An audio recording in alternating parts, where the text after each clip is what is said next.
Hello friends, ಸಂಸ್ಕೃತಿ creations YouTube ಚಾನಲ್ಗೆ welcome. ಇವತ್ತು ನಾನು ನಿಮ್ಮ ಜೊತೆ ಹುಳಿಗೊಜ್ಜನ್ನ ಮಾಡೋದು ಹೇಗೆ ಅನ್ನೋದನ್ನ ತಿಳಿಸ್ಕೊಡ್ತಾ ಇದ್ದೀನಿ. ಇದು ತುಂಬ ಈಸಿ ಆ್ಯಂಡ್ ಸಿಂಪಲ್ ಆಗಿರುತ್ತೆ. ನೀವು ಅರ್ಜೆಂಟಲ್ಲಿ ಪುಳಿಯೋಗರೆ ಇಲ್ಲ ಅಂತಂದರೆ ಇದನ್ನು ಮಾಡ್ಕೋಬೋದು. ಮಾರ್ನಿಂಗ್ ಬ್ರೇಕ್ಫಾಸ್ಟ್ ಅಥವಾ ಮಧ್ಯಾಹ್ನ ಲಂಚ್ಗೆ ಇದು ಚೆನ್ನಾಗಿರುತ್ತೆ. ಬನ್ನಿ, ಆಗಿದ್ದರೆ ಹುಳಿಗೊಜ್ಜಿಗೆ ಬೇಕಾಗಿರೋಂತಹ ಇಂಗ್ರೀಡಿಯೆಂಟ್ಸ್ನ ನೋಡೋಣ. ನಾನಿಲ್ಲಿ 5 ನಿಮಿಷ ಹುಣಸೆಹಣ್ಣನ್ನು ನೀರಿನಲ್ಲಿ ನೆನೆಸಿಟ್ಟು ರಸ ತೆಗೆದಿಟ್ಕೊಂಡಿದ್ದೀನಿ. ಹಾಗೆ 2 ಸ್ಪೂನಷ್ಟು ಕಡಲೆ ಬೀಜ, ಅರ್ಧ ಸ್ಪೂನಷ್ಟು ಸಾಸಿವೆ, ಉದ್ದಿನಬೇಳೆ ಹಾಗೂ 1 ಸ್ಪೂನಷ್ಟು ಕಡಲೆಬೇಳೆ, ಅರಿಶಿನ ಪುಡಿ, ಒಣಮೆಣಸಿನ್ಕಾಯಿ, ಹಾಗೆ ಅರ್ಧ ಬೆಳ್ಳುಳ್ಳಿನ ನಾನು ಸಿಪ್ಪೆ ತೆಗೆದಿಟ್ಕೊಂಡಿದ್ದೀನಿ. 10ರಿಂದ 15 ಕರಿಬೇವಿನ ಎಲೆ. ಸ್ಟವ್ ಮೇಲೆ ಒಂದು ಪಾತ್ರೆನ ಇಟ್ಕೊಂಡು ಪಾತ್ರೆ ಬಿಸಿ ಆದಮೇಲೆ ನಾನು 2 ಸ್ಪೂನಷ್ಟು ಎಣ್ಣೆನ ಹಾಕೋತಾ ಇದ್ದೀನಿ.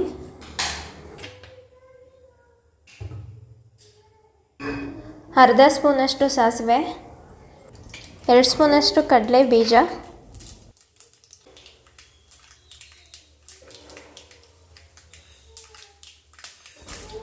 ಉದ್ದಿನಬೇಳೆ ಹಾಗೂ 1 ಸ್ಪೂನಷ್ಟು ಕಡಲೆಬೇಳೆ ಹಾಕ್ಕೊಂಡು ಫ್ರೈ ಮಾಡ್ಕೊಳ್ಳಿ.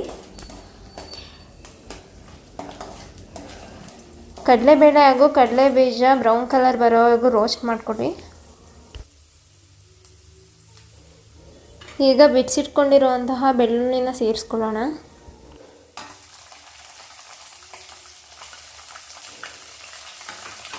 ಬೆಳ್ಳುಳ್ಳಿ ಎಲ್ಲ ಲೈಟ್ ಬ್ರೌನ್ ಕಲರ್ ಬರೋವರೆಗೂ ಫ್ರೈ ಮಾಡ್ಕೊಳ್ಳಿ.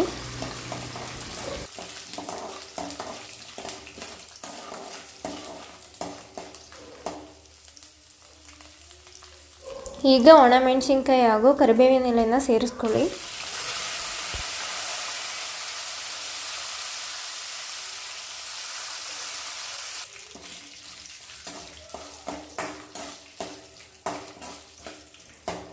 ಎಲ್ಲ ರೋಸ್ಟ್ ಆದಮೇಲೆ ಲಾಸ್ಟಲ್ಲಿ ನೀವು ತೆಗೆದಿಟ್ಕೊಂಡಿರುವಂತಹ ಹುಣಸೆ ರಸನ ಸೇರಿಸ್ಕೊಳ್ಳಿ.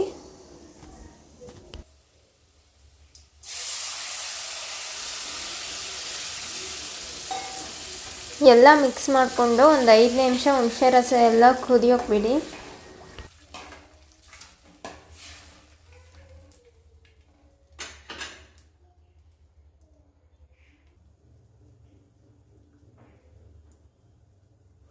ಇದೆಲ್ಲ ಕುದೀತಿರ್ಬೇಕಾದ್ರೆ ನಾವು ಅರ್ಧ ಸ್ಪೂನಷ್ಟು ಅರಿಶಿನ ಪುಡಿನ ಸೇರಿಸ್ಕೊಳ್ಳೋಣ.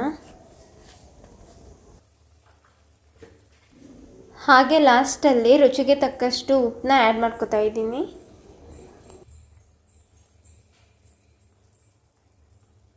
ನೀವು ಬೇಕು ಅಂದರೆ ಸ್ವಲ್ಪ ಬೆಲ್ಲನ ಕೂಡ ಆ್ಯಡ್ ಮಾಡ್ಕೋಬೋದು. ನಾನಿಲ್ಲಿ ಆ್ಯಡ್ ಮಾಡ್ಕೋತಾ ಇಲ್ಲ.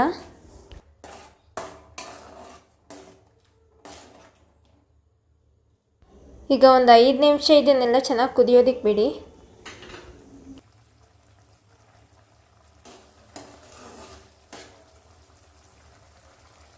ನೀರೆಲ್ಲ ಹೋಗಿ ಇದು ಗೊಜ್ಜಿನ ಥರ ಕನ್ಸಿಸ್ಟೆನ್ಸಿಗೆ ಬರುತ್ತೆ.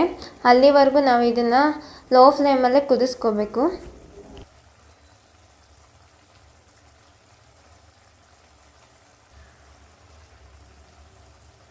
ನೋಡ್ತಾ ಇರ್ಬೋದು ನೀವು, ನೀರೆಲ್ಲ ಹೋಗಿ ಈಗ ಇದು ಗೊಜ್ಜಿನ ಕನ್ಸಿಸ್ಟೆನ್ಸಿಗೆ ಬಂದಿದೆ. ಹುಳಿ ಗೊಜ್ಜು ಈಗ ರೆಡಿಯಾಗಿದೆ. ನೀವೀಗ ಫ್ಲೇಮ್ನ ಆಫ್ ಮಾಡ್ಕೊಳ್ಳಿ. ನೋಡಿದ್ರಲ್ಲ ಫ್ರೆಂಡ್ಸ್, ಹುಳಿ ಗೊಜ್ಜು ಎಷ್ಟು ಸುಲಭ ಅಂತ. ನೀವು ಕೂಡ ಇದನ್ನು ಮನೇಲೊಮ್ಮೆ ಟ್ರೈ ಮಾಡಿ, ತುಂಬ ಚೆನ್ನಾಗಿರುತ್ತೆ. ಅರ್ಜೆಂಟಲ್ಲಿ ಏನು ಮಾಡೋದು ಅಂತ ಯೋಚನೆ ಮಾಡಬೇಕಾದ್ರೆ ಇದನ್ನೊಮ್ಮೆ ಟ್ರೈ ಮಾಡಿ. ಇಷ್ಟ ಆದರೆ ಲೈಕ್ ಮಾಡಿ, ಹೇಗಿದೆ ಅನ್ನೋದನ್ನ ಕಮೆಂಟ್ ಮಾಡಿ. ನಮ್ಮ ಚಾನಲ್ನ ಸಬ್ಸ್ಕ್ರೈಬ್ ಮಾಡಿಲ್ಲ ಅಂದರೆ ಈಗಲೇ ಸಬ್ಸ್ಕ್ರೈಬ್ ಮಾಡ್ಕೊಳ್ಳಿ.